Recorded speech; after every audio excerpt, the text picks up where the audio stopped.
Hope everybody's well. That's good. So far, so good is good, right? Take it every moment. Right? We'll see what happens in the next minute, in the next second. Good. Well, let's pray. Lord, we are thankful that we're able to gather here together and look at things pertaining to you. And this morning, Lord, pertaining to people in the past that had to live certain ways just because of the culture and times they were in. And it just makes it even more amazing, Lord, to me that people found faith in you and were able to follow you. Lord, I hope that even for us today in our times, that we would find the time also for that for you. And we ask these things in your name, amen. So I'm going to get right started today without any niceties because it's a lot. And I want to do a topic, and my title is Women. Plural, women. And what I want to, usually I speak about mothers or women on Mother's Day, almost every year. You should all have it memorized by now because it's almost the same every time, right? Today, though, I want to go back and look at women in the Old Testament. And then hopefully after that, next week, we'll do a couple more examples of women in the Old Testament, of specific women in the Old Testament. And then we'll switch over to the New Testament and look at women in the New Testament. There are differences. I want to say biblically, there might not be a lot of differences. But in our minds, there might be some differences. It's some of the things that are said regarding women in Scripture. And from the viewpoint of Jesus and Paul and the disciples and other things that are written. So today we're going to start off in the Old Testament. Now, many times I've said things concerning the Mosaic Law that I'm not sure that all of the Mosaic Law was actually God-breathed or inspired. And you could read through the Mosaic Law and find some things. And to me, you just got to compare things with the cross. And if they don't line up with the cross, then it's got to at least question in your mind. So there are many thoughts on Mosaic law and a woman's role in society and how they were treated. And today, I'm not going to pick apart the law and say that what it said about women was wrong, or shouldn't have said this, or shouldn't say that, because it's just wrong thinking. Today, what we're going to do is we're going to look at how some of it is right and correct in what it said about women. And that is, all of it is completely different from our westernized minds and what we think of women in society. And that it is completely down to our culture. That's it. That's the difference, okay? And I will say, I don't believe that women have to live like it said in the Old Testament. Because as we're going to see, that also has to do with culture and society. And so this is not, in this series, I'm not doing any attacks on the Bible or anything like that, but I want to question, how do we read the Bible when we read? What do we take out of it? And what do we think about it and the things that it's telling us? Some of the laws, which we're going to look at this morning, to us are going to seem crazy, right? And we're going to say, God, how could you have expected a woman to act like that? I don't think, personally, this is my own opinion, that God expected a woman to act like that. It was just, as we're going to see, the culture and the times.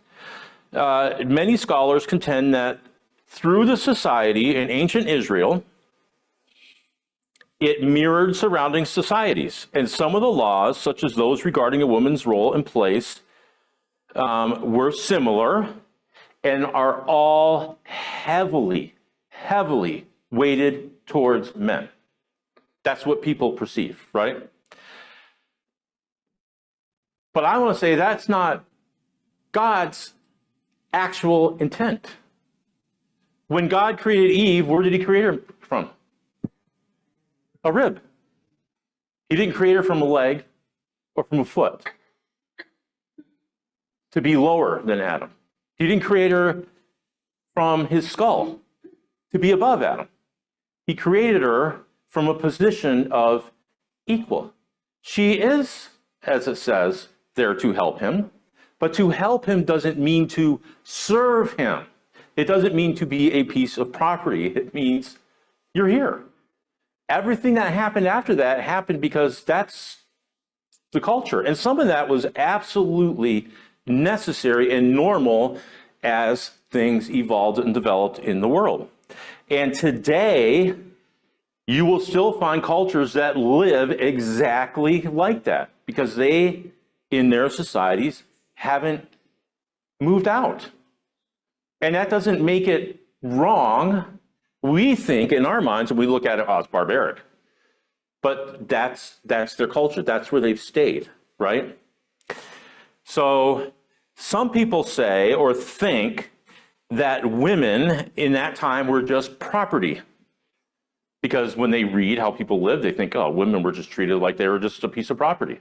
Well, guess what? So were men. And we're going to see that as we go through this. There's not a person in the culture and structure of what we're going to see that wasn't related somehow and could be thought of as a piece of the property. Because they all were, out of complete necessity. So when we do this, or at least for me, so when I'm reading, these are the four things that I think about when I'm reading something in the scriptures. Number one is, what does inspired mean? Inspired means, to me, okay, I'm not alone, because I actually got this idea from other people. Because at one time, I thought everything in here is exactly, came right out of God's mouth. I think some things did, but I also think some things did not. I think that God inspired means God was working with somebody. They had a relationship with somebody to do something, and he said, hey, you should write this down. And they wrote it down in their words, according to their culture, according to their experiences in life, according to their experiences with God. They wrote it down. I think God wanted it to be that way. So inspiration most often is not dictation. So everything we find written in the scriptures, to me, including the law, isn't necessarily exactly how God said, I want it to be this way. You have to say it. It has to be this way. Inspiration in the whole Bible is most often colored with the culture of the day, including in Israel and Judah, and from surrounding cultures, including in the New Testament. That's why when Jesus comes and says things like he does in the Sermon on the Mount, it seems opposite of those things, even to the people of the New Testament. Because as we're going to see when we get into the New Testament, it's not different. The culture hasn't shifted. Even though there's an empire, the culture is still the same, at least for the Jews. The second thing is that everything has to go through the cross. Everything. The cross is the single most important thing that happened in the Bible and that has happened in the world. The most important thing. The cross shows us a picture of God.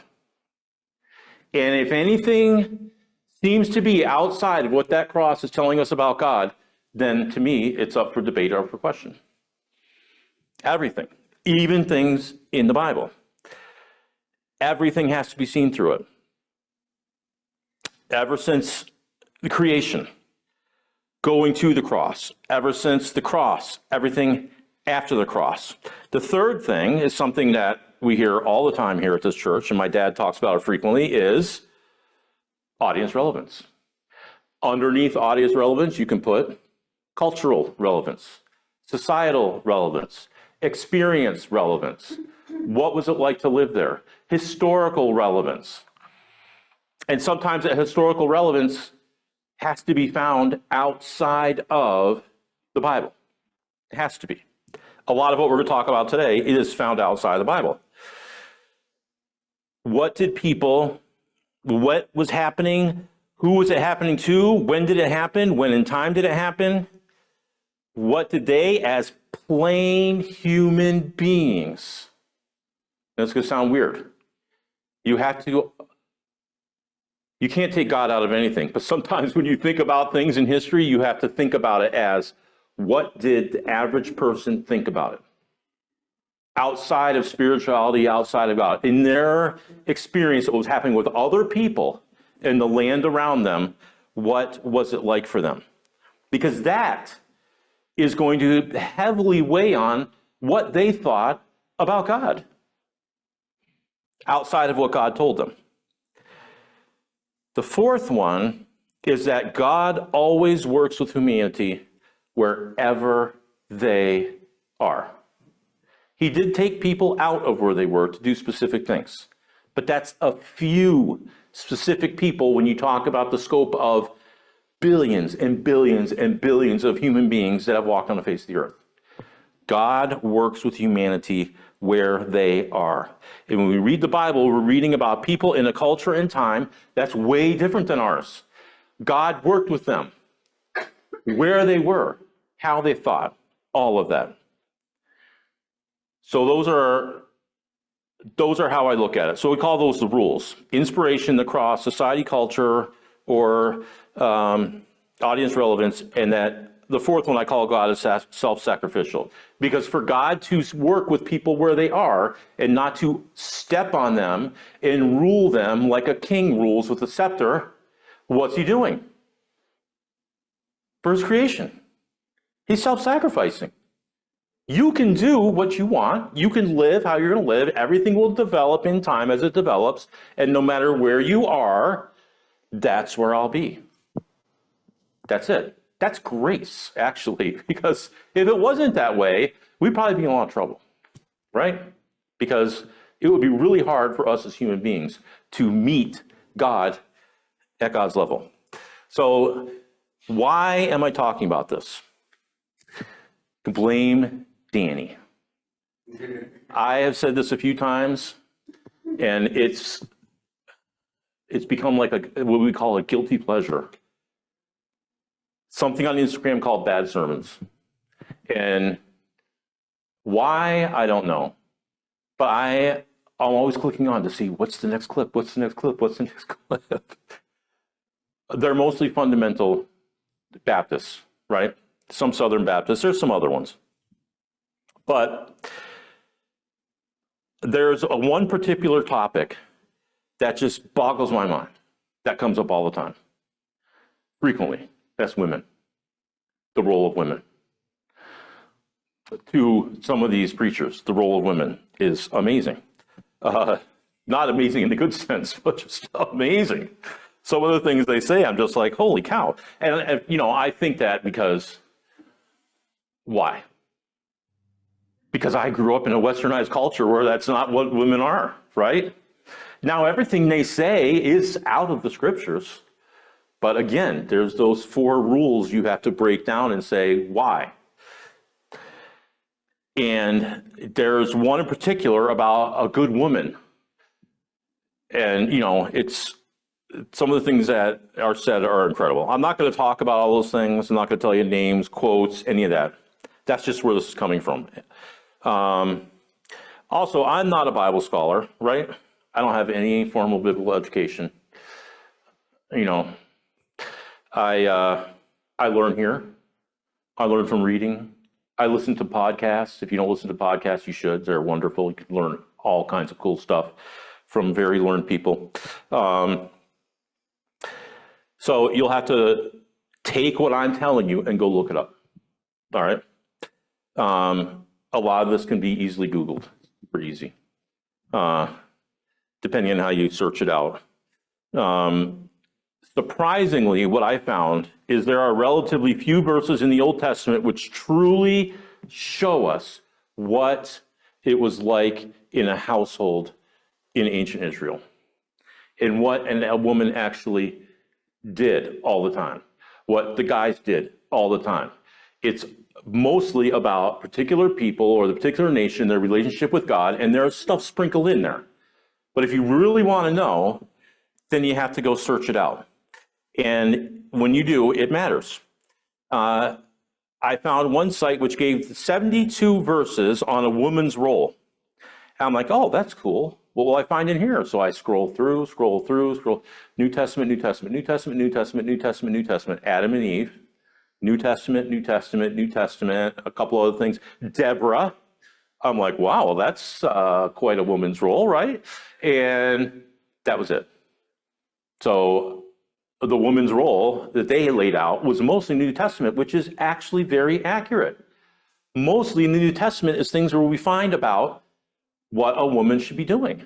And those aren't things to put women down. Mostly those are things, again, that have to do with a certain situation that's happening in particular people, and they want to lay out something of how people should be acting together as a church.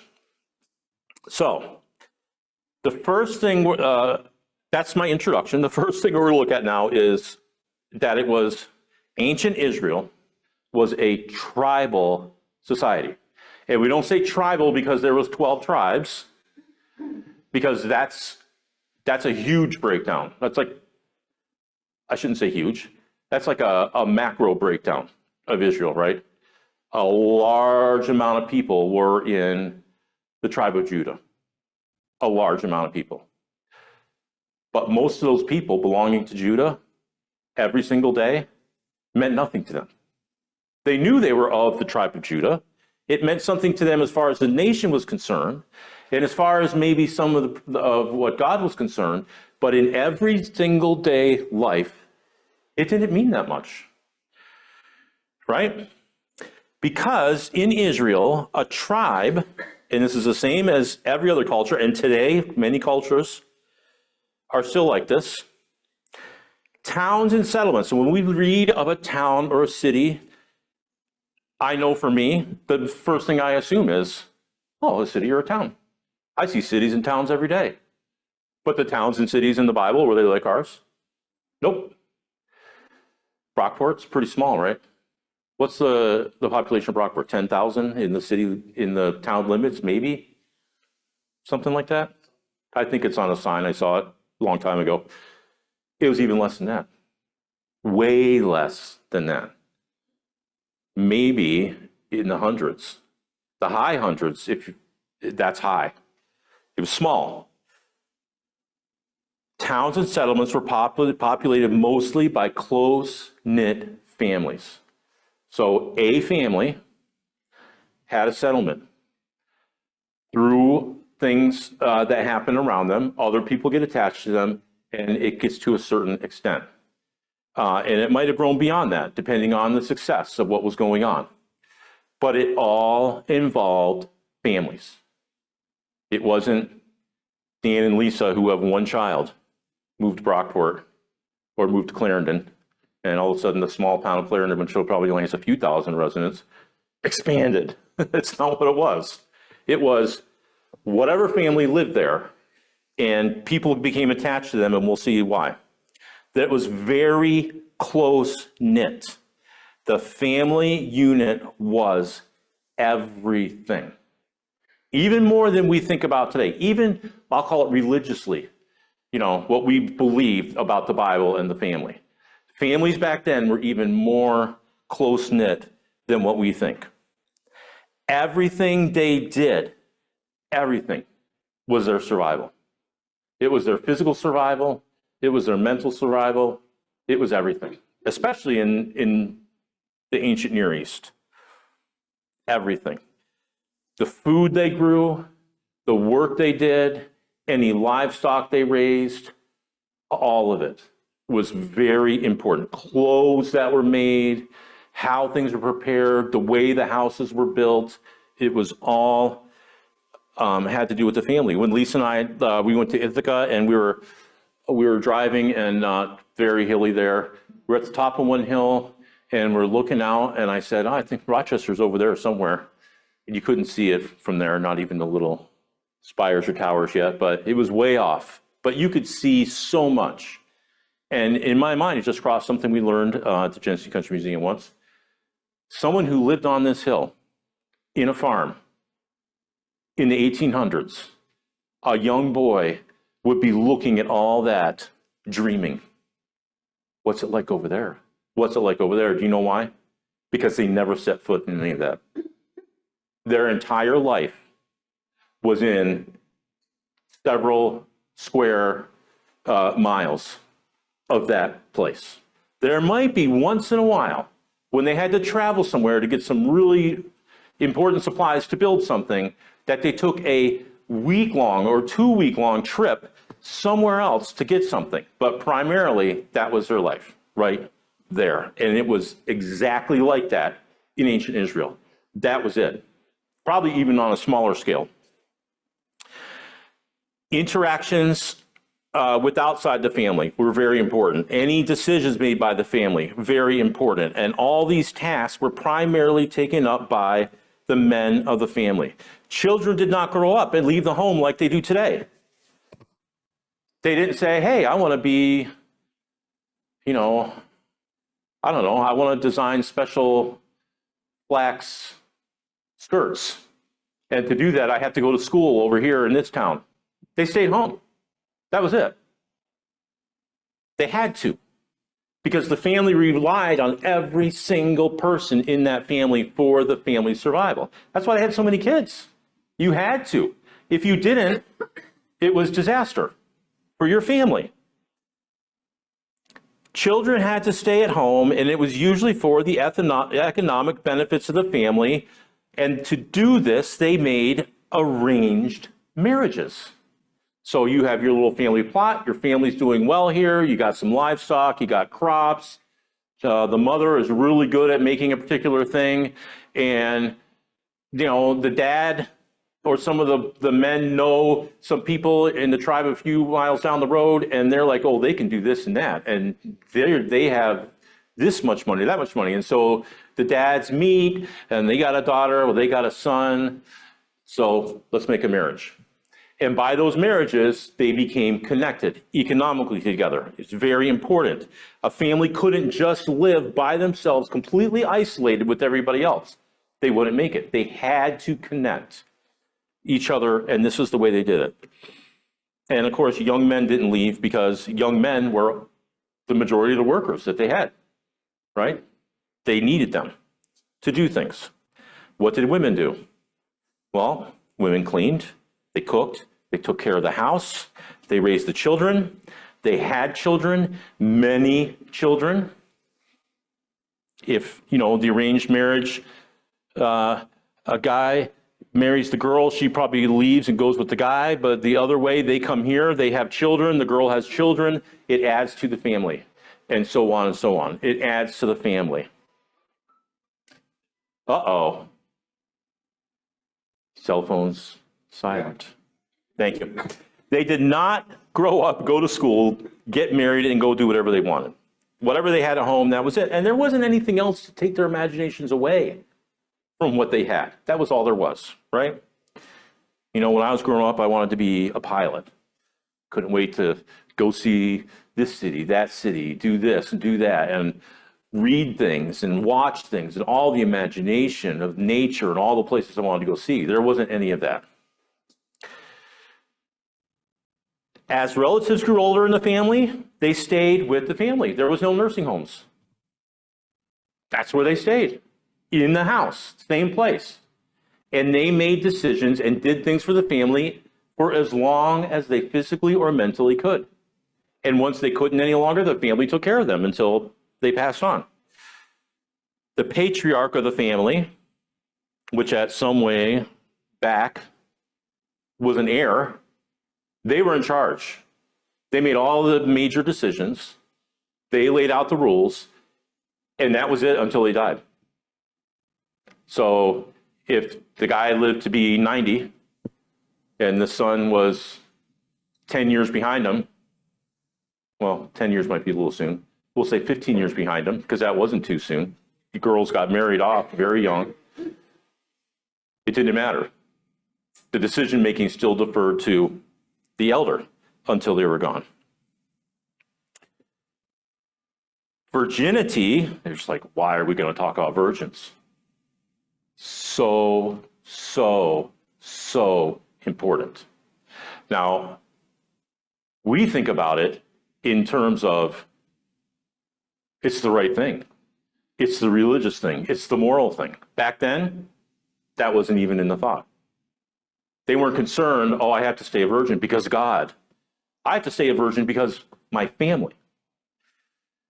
Marriages were arranged for economic reasons. The men that were born, especially the heirs, had to be from those families. No questions. 100% had to be. If they were not part of that family, you could totally destroy the whole economic arrangement. Completely. If there was a man born or a male born, and there was the slightest chance, the tiniest chance, that they weren't truly the heir to that family, it could be disastrous. And as we read in some of these laws in Deuteronomy, you could see why the law was written that way. Because if the woman had sex before she got married to the man she's supposed to marry, and they got married and she happened to be pregnant with the person from the other family, and anybody ever found out, then that other family could totally separate. And everything just drops, right? In your family. It's not just about shame. It's about all the other benefits that it brought. And we might think, well, that's awful. But it had to be that way in that society and that culture, because it had to do with survival. Scandals ruined families, not just by their reputation. I mean, today there could be a scandal about something like that, and now your neighbors won't talk to you anymore, or you lose friendship with the other people. Back then, it could have meant the ruin of your family, to the point that that family or that settlement withered away and died and was done. There was no more. It ruined them. It didn't have to do with inheritance. Inheritance, but it went beyond inheritance. It went into everyday life and everything that happened between those families. And even if the families came together and grew economically in what they were growing, what they were making, how they interacted with other people, that could all completely fall apart.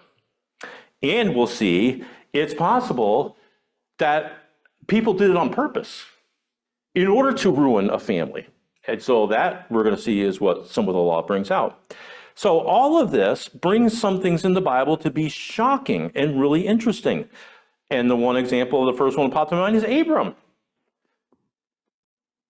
Abram got up. I don't know if he did it overnight. I'm sure it took him some time, but he said, that's it, Dad, I'm leaving. And Dad was probably like, what are you talking about? Do you know what it's going to do if you take, now you didn't have any kids at that time, but if you leave, you're shorting us, a possible mother and children, and whatever he did himself in the family. Doesn't tell us, but he did something. Not only did he leave, but who did he bring? His nephew, Lot, who did have children. And we know that he had girls. I don't know if he had boys or not. But all of that completely changed the whole network and economic and survivability of that family. Now, probably Abram lived in a more urban setting because he's from Ur, so it might have been a little easier for them. But once we get down into ancient Israel, it wasn't like Ur. It was more spread out. So it was different. Very different. The family economics and the responsibilities and everything changed. So what I want to do right now is read a few passages from Deuteronomy. And we're going to start in Deuteronomy 22. And what we're going to do is we're going to read a couple of these laws from the Mosaic Law that has to do with primarily with women and also somewhat with young men. And then we're going to kind of look at how those square with everything we just heard about the society and the culture. And we're going to start in Deuteronomy 22 and read 13 to 21. Now I'm going to read this kind of quickly. because I want to get through this today. So I might skip the second one. We'll see. It says, if any man takes a wife and goes into her and then turns against her and charges her with shameful deeds and publicly defames her and says, I took this woman, but when I came near to her, I did not find her a virgin. Then the girl's father and her mother shall take and bring out the evidence of the girl's virginity to the elders of the city gate. The girl's father shall say to the elders, I gave my daughter to this man for a wife, but he turned against her. And behold, he has charged her with shameful deeds, saying, I did not find your daughter a virgin. But this is the evidence of my daughter's virginity. And they shall spread the garment before the elders of the city. So the elders of that city shall take the man and chastise him, and shall fine him 100 shekels of silver, and give it to the girl's father, because he publicly defamed a virgin of Israel. And she shall remain his wife. He cannot divorce her all his days. But if this charge is true, that the girl is found not to be a virgin, then they shall bring out the girl to the doorway of the father's house, and the men of the city shall stone her to death, because she has committed an act of folly in Israel by playing the harlot in her father's house. Thus you shall purge the evil from among you. Sounds pretty harsh, right? How the guy just has to pay money, and she gets death. Sounds terrible. So what is going on here? There has to be evidence that she's a virgin. And how does that happen? Their first night together, their marriage night, or the next couple nights, they lay out a piece of cloth underneath them. And if she's a virgin, some people contend this might not be true based on the age of the woman, but knowing that most women were 13, 12, 14, this is probably the case, there was a lot of blood. And that cloth will be folded up and kept by her parents. And that was their security, their insurance against any claims by that guy to say she wasn't a virgin. This just wasn't about a guy saying, oh, I'm a married virgin. This wasn't about a guy saying, oh, you gave me this girl and she's used. This was about the family, the entire family, because of the children that would be born after.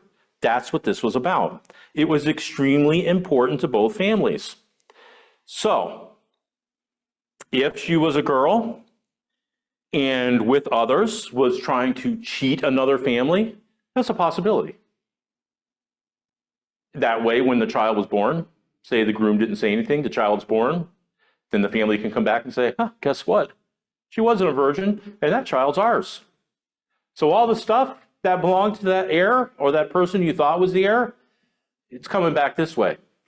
And so then there would be contention between the families. So there had to be some system put in place to say nobody could do that. And so there were harsh punishments. And you might say, well, 100 shekels of silver, that's not like me pulling out a $100 bill out of my wallet, which I don't have, by the way. But it's not like me handing it out to the other family. 100 shekels of silver today, it's $10,000. $10,000. I don't know what it was back then, but I imagine it was a huge amount of money. And then guess what those guys didn't have probably? $10,000 to pay for lying. So what did those two laws do? They put the kibosh on girl going out before she's married, or some other guy, and we'll see there's other laws against that, taking that girl, whether it was through rape or they both agreed to it. There were things put in place to protect the family. That's what these laws were about. And by protecting the family units in the tribal system in Israel, it protected them as a whole. Because if anything came against them, they drew from each other. None of that could be successful if the families were a mess. It all had to be in the family system, in the arranged marriages. It all had to work that way. It was so, so important to them. So, good deterrent. 100 shekels of silver, a ton of money back then. It might have been all the family owned or not even owned. So it could have ruined the entire family completely. Stoning of a bride. Why did it happen in the father's doorway? Because it was a family thing. They didn't take her off somewhere. It happened right there. Your family did this to us. And that's why that law was put there. Now, I did this years ago, and I did it again last night. There is, and some people will say, so I know a lot of people would argue this with archaeology. Archaeology matters, right? It matters because it gives us a really good picture of what was happening. There is little evidence, archaeologically speaking, when they dig up bones and find people around these settlements and elsewhere, that stoning was a common practice. Stoning happened. We read about it in the Bible. They do find people that were stoned, but not on the level that we might think. So that means one of two things. Either the guys and girls in these families were really good and didn't disobey because they knew what the penalties were, or it happened and the families were people and actually looked at the people and said, let's come up with an arrangement instead of stoning. And then that daughter would never get married off again. She would be at home to do whatever, and that would be it. She would be out of being part of the family, extending to economics other than making things and doing homemaking chores. That would be her. She would never be married off. Nothing would happen. So those are the two things you can think about when you read this. And to me, that's important because every time I read through these and I hear about, if a child is mouths off to his father, taking him out and stone him, I think, phew, I bet you a lot of boys mouth off their fathers. That's just human nature. And I think if they stoned every single one of them, who would be left? And could a father actually take his son out and stone him because he mouthed off to him? Doesn't that sound a little... again, to the culture of the time, it was important. The mouthing off to the father meant something different to them because they were part of that family and they had to be together and united. They were important to each other. But I think it's important to understand that, maybe that wasn't just like an instant decision and they were just stoned just like that, right? Again, we already talked about the differences between the cultures. And what I found was that, and I'm not an expert, and I listened to a podcast in this woman who has a doctorate in something that has to do with the Bible says that some of the laws in the Mosaic Law were actually different from the other cultures. They weren't perhaps as bad or whatever. But when you actually research it and look up some of them were almost exactly the same. This one is one that's almost exactly the same. Why? Because it was like that everywhere. All the cultures lived this way. It had to be. So again, you might find some differences and similarities. So at one time I sat down and I started going through the law of Moses and I was looking up things that were in the law of, I don't know if I'm saying it, Hammurabi and the Assyrians and all these other things. And some of them were slightly different. Some of them were exactly the same. And so that's kind of in my mind, I started to question, okay, well, what in the law of Moses came from God? Would God say this is your law when it's already the law next door? Probably not, right? A lot of these laws had to do with the culture of the time. The next one, I'm not going to read it all because it's too long, but it's Deuteronomy 22 to 29. There's various things happening here, and they have to do with men and women, young men and women. The first one is a man laying with a married woman, which is forbidden. Why? Well, it's adultery. But what would adultery do back then? It would produce children that were possibly outside of the families.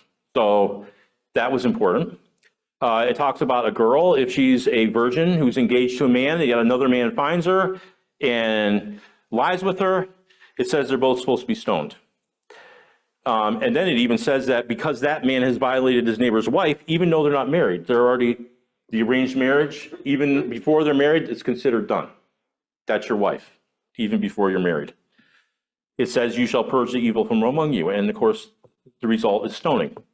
Then it talks about if a guy's out in a field and there's nobody else around and they're found out, she can say, I cried out for help, but there was nobody around.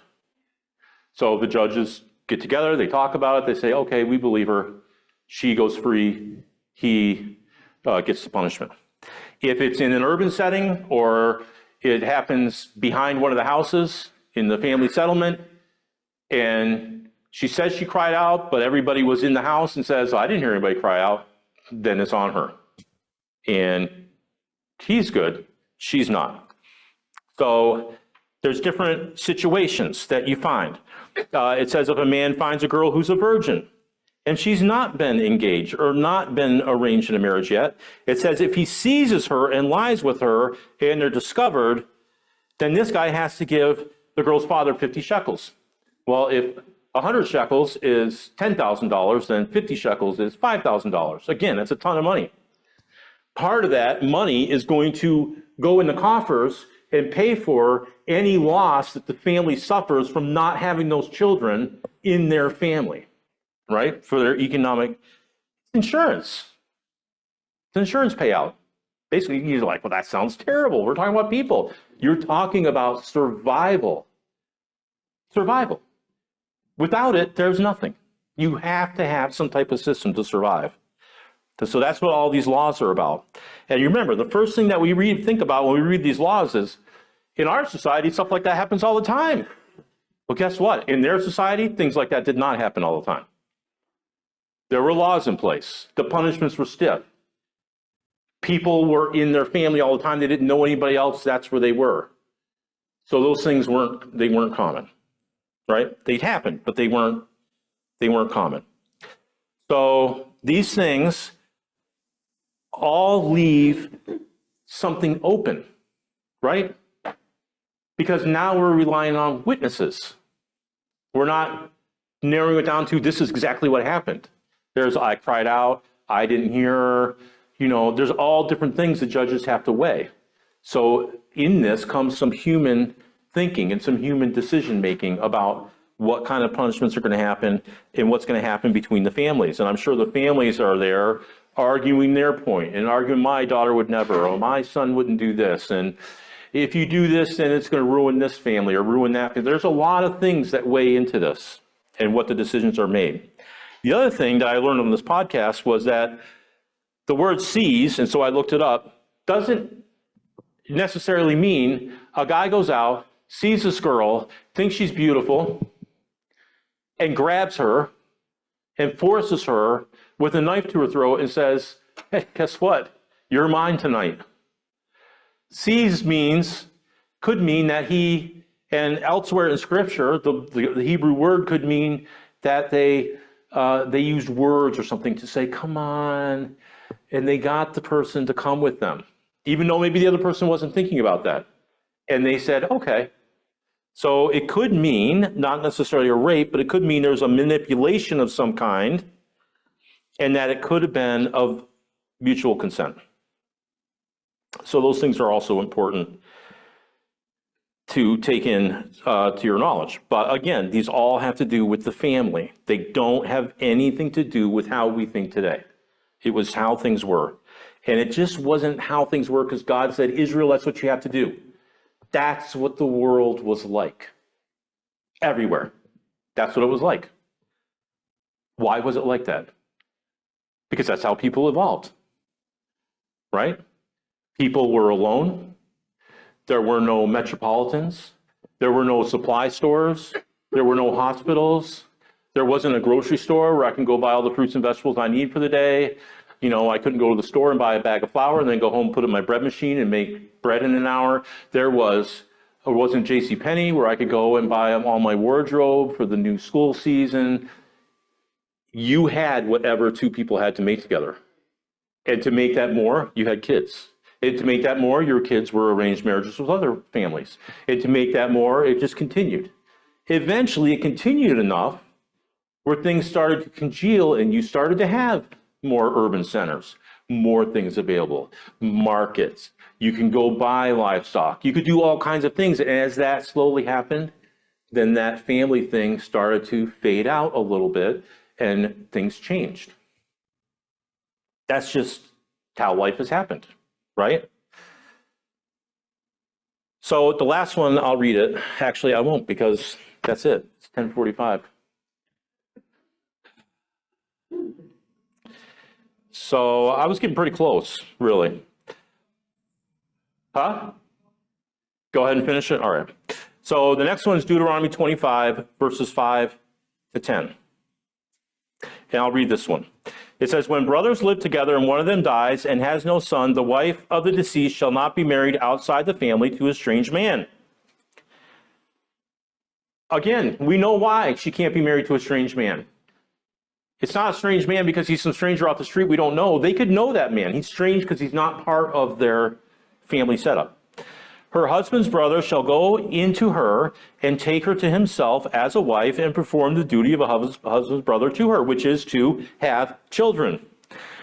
It shall be that the firstborn whom she bears shall assume the name of his dead brother, and that his name will not be blotted out from Israel.